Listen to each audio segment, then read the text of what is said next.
Hi there, in this video we're going to review what happened today in the Self-Care Saturday class for back pain.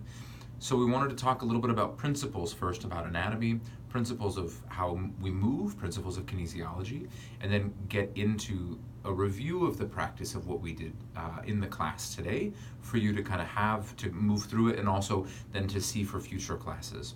So the principles we looked at today was the bowl of the pelvis, and you can see in the skeleton back there a beautiful bowl of the pelvis with the leg bones coming down, and how if that doesn't work well, if how your thigh bones don't move well in that pelvis, you might get back pain because we're using the muscles that connect the pelvis into the rib cage to move the leg bones instead. So we just want to notice that as we're moving today, like if I'm moving my legs, let me move my legs. If I'm moving my back, let me move my back. And the movements that we looked at were back bends, side bends, and twists, because those are basically the three things that our spine should do. And then for any standing stuff, like we did balance poses and warrior poses and all that today, that we really want to focus on how our legs fit and function in that.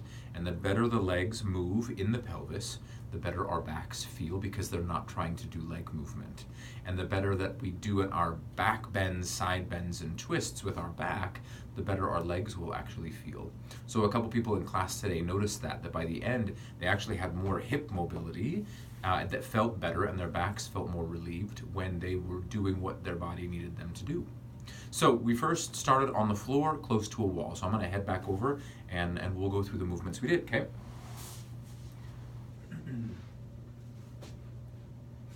So we came close to the wall and just put our feet up on it to just notice what we felt foot-wise, to see how that was. What part of the feet did we feel on the wall, and how did that feel in the back? And then we moved away from the wall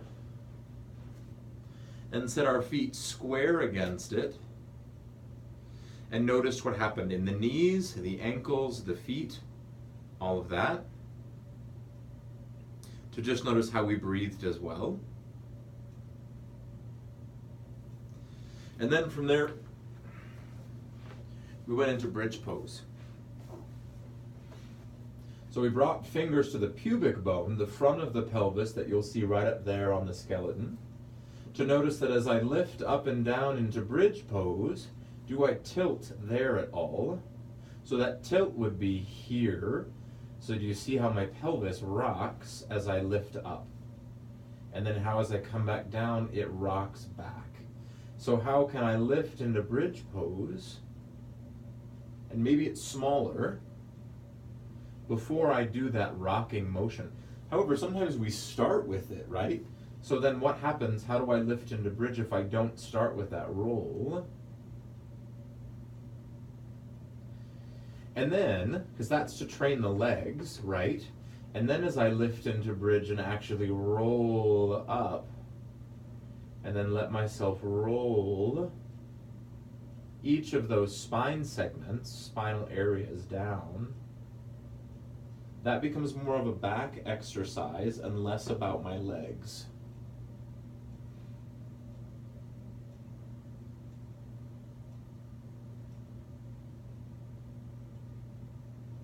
So we'll just play around with a few of those and notice as you lift with a pretty quiet pelvis, you've got to have strong legs to do that. And then your back stays pretty released and relaxed in the lift up and down.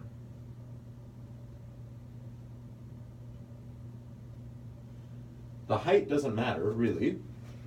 It's more, what are you feeling in your legs when you do a bridge pose design for your legs, and then you do a bridge pose design for your spine? How do those two feel different? So the next part was where we used the tennis ball to massage the spine. So let me grab those.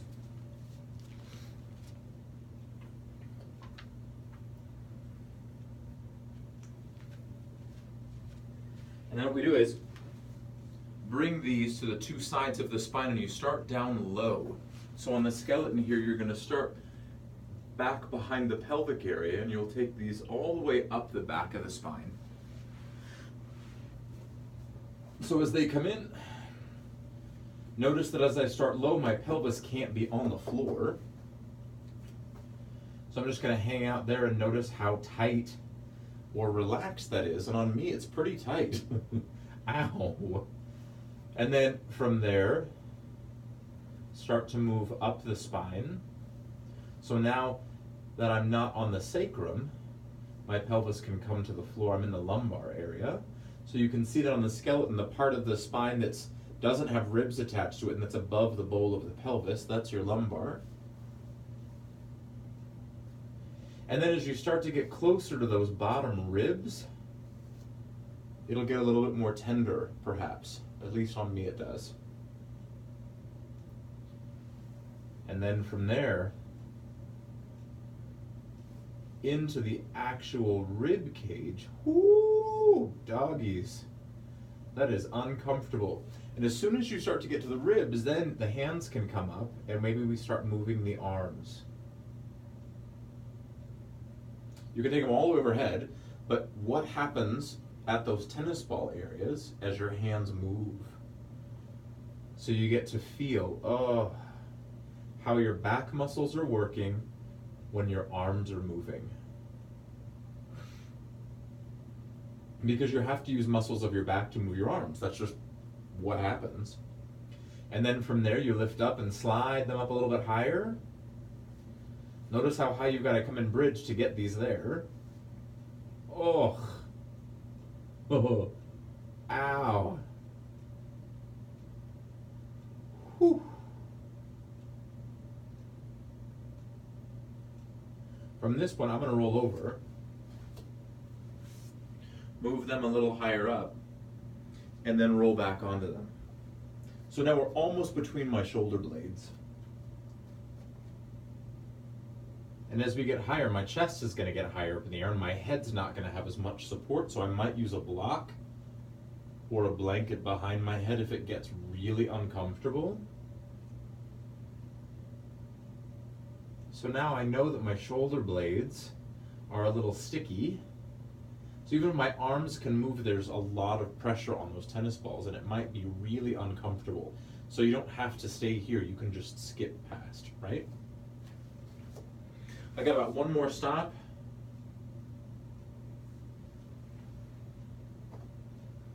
Oh, woo.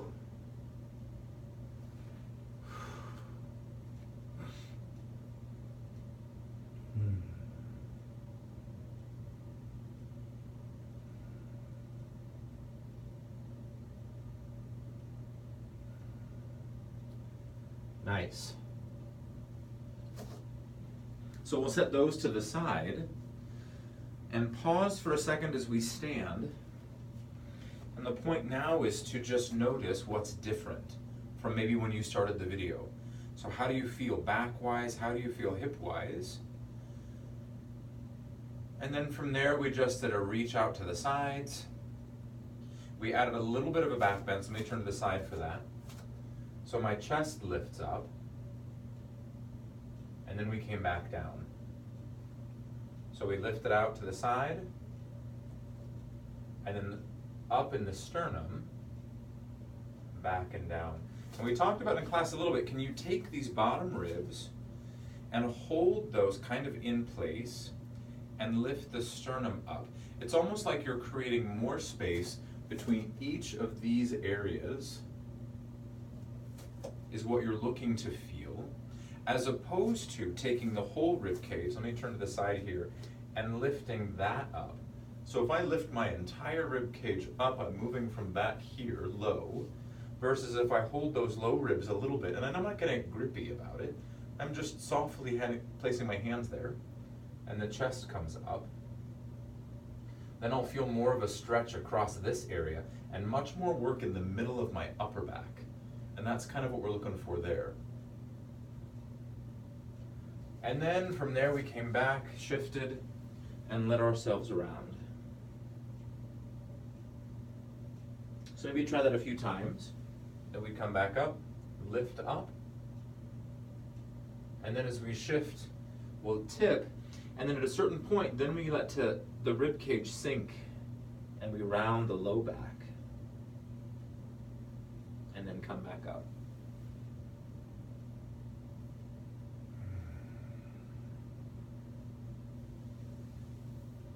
After a few times there, come back to standing and check in with how that feels. So you've got some space in your back, perhaps. And then we started working with balance, side to side. So we'll say, bring weight into this leg, and notice if you shift your torso way over. So we've got to take the center of our body, which is right around the navel, maybe a little lower. And we've got to bring it over the foot, but we don't have to swing way over to do it. We just bring weight in, and all of a sudden the foot feels really like it's got a lot more weight in it. And then this leg lightens up, so we can move that behind us, yeah? Because we're coming into warriors. So if I bring a lot of weight into the leg, this one lightens and I can slide that back. There's my warrior one, and it's a shorter stance, yes, I get that. And the reason it's shorter is because you have to be able to step this leg back with your buns as opposed to using your back to do it, right? And then we shift it a little forward, and then we rotate it. So the rotation is hands to the rib cage, and I'm going to slide my rib cage around with my pelvis not doing that motion, just my rib cage doing it. And then to get a little more, my arms will get involved, and I'll use my shoulder blades to turn. And then we came back out of that, and we switched sides. So standing, weight comes into the other leg, so we have to shift our balance just a touch. This leg we just had in front steps back. And then from there we might tip a little bit. Hands come to the rib cage, and we're going to pull this rib cage across. And notice that if we do, does the weight in your feet change? Because then you've made it a leg twist as opposed to an abdominal twist. And then you add the arms. So this shoulder blade, the one closest to you, is going to come back. This shoulder blade, the one furthest from you, is going to come toward the camera, right, toward you. And I get this really lovely upper body twist. The hands can stay at heart center, they can stay at the ribs, or they can start to reach. But the point is to notice, when did you stop breathing? Because you got to keep breathing for it to be yoga or anything. Because not breathing is not going to be good. And then we come back and step forward. So you can do that a few times. And then we started doing the warrior twos and triangles and all that. So we stepped a little bit. And as we turn the thighs, we want to keep the pelvis facing forward as much as we can, and take this leg and rotate the thigh over to the side from way up here in the glutes, and then sink. Shorter stance warrior, right? You can take it as wide as you want, but as soon as your pelvis starts to tilt forward, back, or rotate, then we're not doing leg work stability anymore. Then you're using your back to do leg work. Does that make sense? And you might feel it. And then we did a side bend. So we wanted to create space here in this side by perhaps squeezing in this side. So you can think of either contract here, or this side we want to lengthen away, rib cage away from the pelvis, and that's your reverse warrior. Nice. Arm can do whatever, because the arms really aren't part of it. Adding arm height doesn't make my side bend here any different. What's going to make it different is how my rib cage relates to my legs. And then we came back into side angle, and side angle is very different because it's not about then reversing that, it's about actually moving my pelvis on my leg bones. So, level, right, then this hip is going to come up as this hip comes down, and that's where I'm shifting my torso. And then again, this arm can do whatever it wants to do, and that doesn't really add or subtract per se from my legs and my spine. That adds more just how my shoulder blades feel. Same thing for triangle, so give that a try. How does this move where they shift and my torso follows how my pelvis moves on my legs? Now, I can't get that cover of Yoga Journal triangle here because I don't have the mobility in my pelvis to do that, because that's quite a lot. And I may have to shift forward and push my butt back toward the wall to get that. And really, my intention here is to move my legs and keep my spine out of it. My spine just stays along, just like mountain pose. Let me come back up. Do the same thing the other side, right? So feel free to jump on that, which was just the side bend. Then come back out of that side bend, shift. There's the side angle, and then the front leg bend straightens, rather, and that's triangle. And you can stay in this as long as you want. You can pause the video, you can do both sides again if you want, and then come back and pause in mountain. How does mountain feel now? And then we went on to some balance things. So we did dancer's pose, we did warrior 3. So the idea in those is that we have something to the side for us to hold on to, and we're going to bend the leg. And you first had to transfer weight. So check in with that weight transfer. Then this leg bends, and it's gonna bring heel toward our bum if we wanna grab it, without doing side bendy stuff, without rotating and twisting back there. So it just shows up. And it might not. Then we start to push the leg behind us. Then with the ribs staying down, we add the back bend. And then from there, if we'd like, we'll fold over the standing balance leg. Oh man, that's a lot. And then we come back. Same thing other side, right? So I'm gonna turn, so I've got the wall here to help.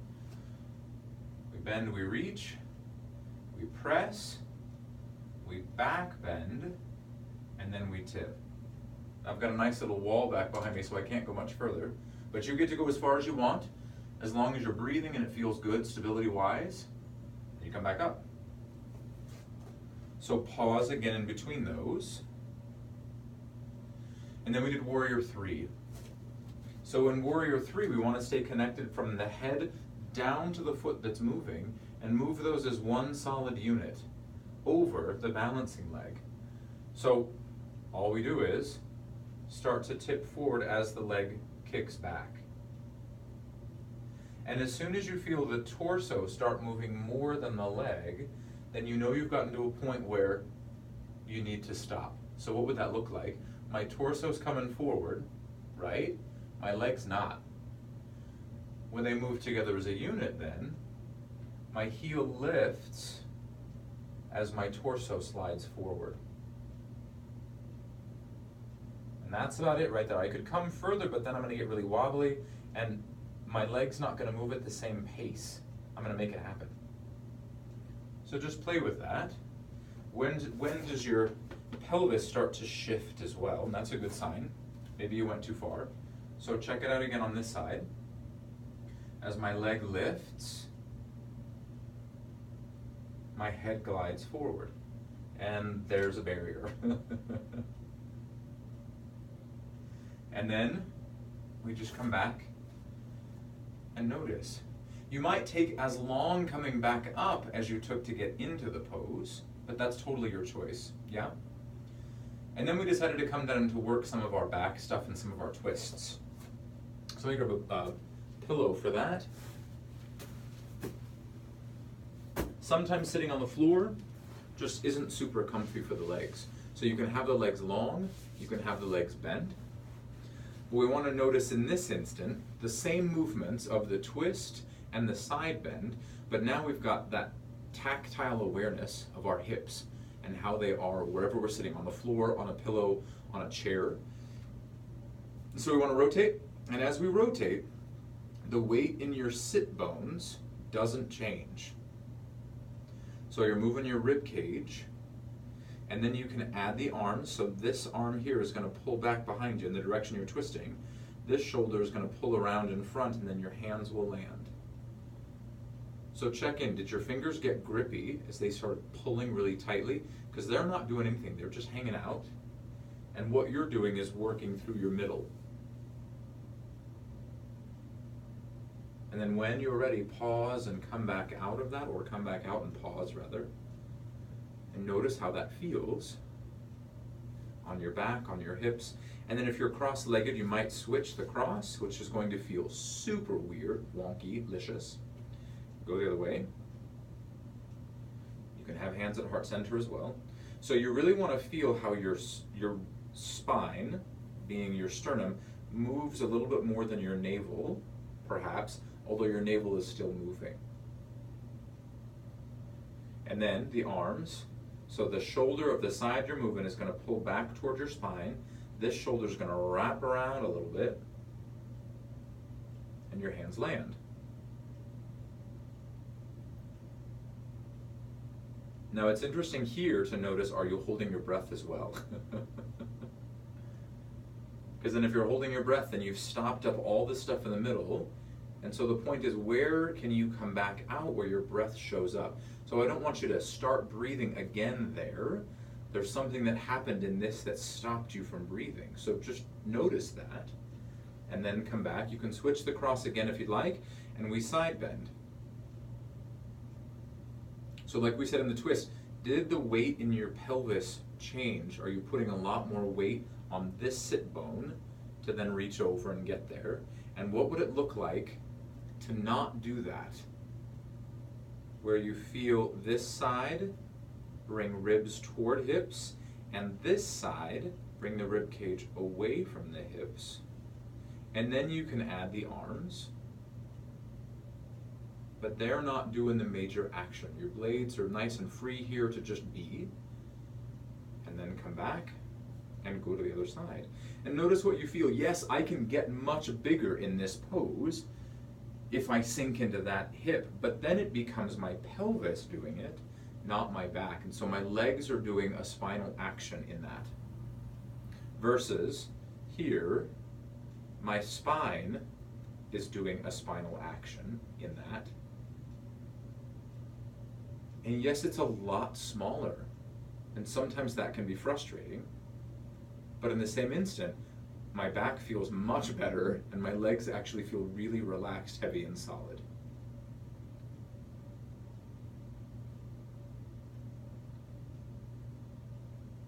And then from there we came back. And then we moved on to our bellies to do some actual back bending work. So I'll face this way. And we started with Cobra, with the same idea we've done the whole time. So I want to keep those bottom ribs pretty connected to the floor, the pelvis connected as well. And I want to lift up from that upper back and let the legs be pretty soft and solid.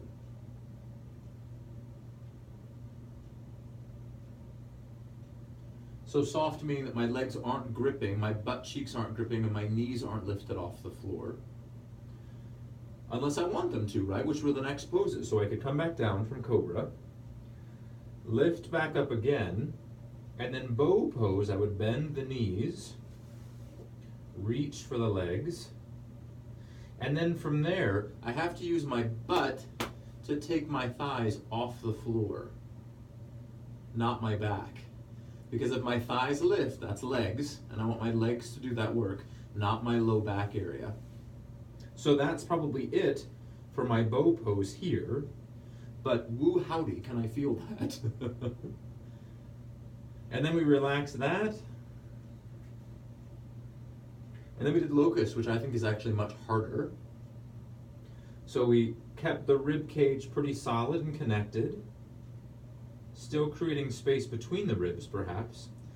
And then from there we have to use the glutes to float the legs up. So I don't want the pubic bone, right? We talked about that on him, pushing down into the ground. It stays exactly as it is in our legs. My butt has to work so hard to lift my thighs up at that point. And then the arms can reach back and the blades stay, but the arm bones lift. Man. So the cool thing about this is, yes, it's hard. There's a lot of muscle working, and I'm still breathing, which is great, right? Because we're not lifting so high that we've cut off our breath, which means that if we've cut off the breath, we're working a weird part of our back, and we're not maybe doing as much benefit as we think. And we release that. Oh. Whew. So a little bit of side bending or side body work, where we turn onto the side to do clamshell. And for that, I'm going to need to grab this pillow again. I think we did this a little earlier in class, so I forgot on the sequence there, but join me anyway here.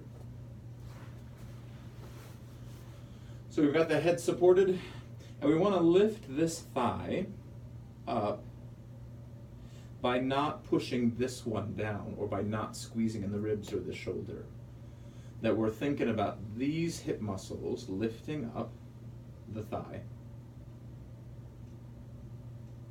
So as you lift up, really notice, is that bottom leg pushing down into the ground? Is the rib cage tightening up to do it? And just notice, where can I recruit muscles to lift up?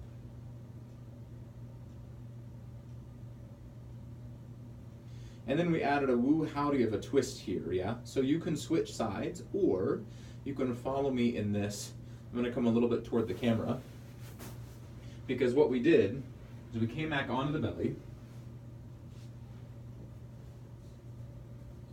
and I took that leg up, and I reached it across, and then twisted, right? The knee comes up a bit, the foot comes to the floor, and my arm reaches away. And so I've got this really nice twist across the whole body. Whew. And we're working on pointing the knee up toward the ceiling and moving the pelvis so that it's stacked. Meaning this hip comes almost on top of the other one. And that's quite a big movement, yeah? It's a little bit like the X rolls that we did in the healthy hips class. Then we came back. And then we switch the other side. So the leg lifts, it comes toward the camera, settles toward the floor. I reach the other arm away. Oh! And then work through the hip itself and how my leg moves. And then come back. So give that a shot a couple of times, and then we rolled onto the back.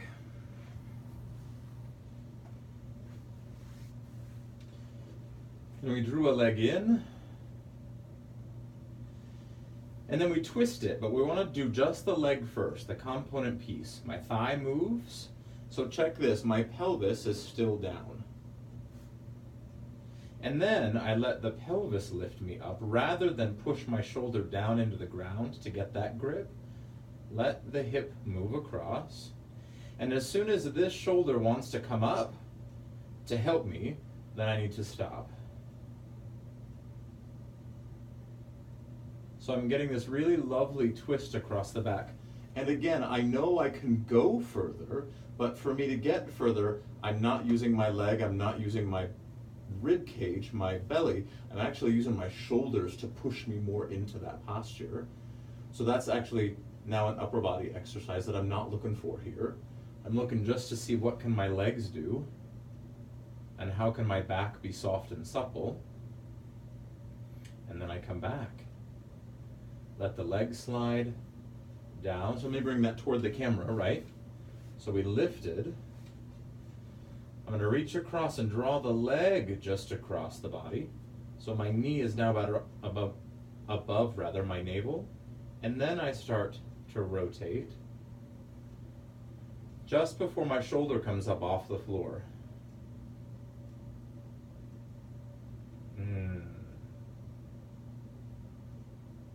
And then I come back out of that, and we're in the perfect position to mellow out for 5 minutes, 30 minutes, or an hour.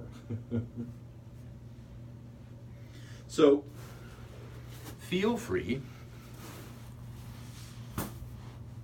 to let me know how that was, right? As you finish resting in Shavasana for as long as you'd like, you might take a little break, you might come back, stand tall, just see how you're feeling, feel how you're feeling. And then you can leave a comment below in the YouTube section there. You can send me an email, anything like that, all right? I look forward to hearing from you, and thanks for coming to class if you did, and thanks for watching this if you weren't able to make it, and I'll see you next time, okay? Bye.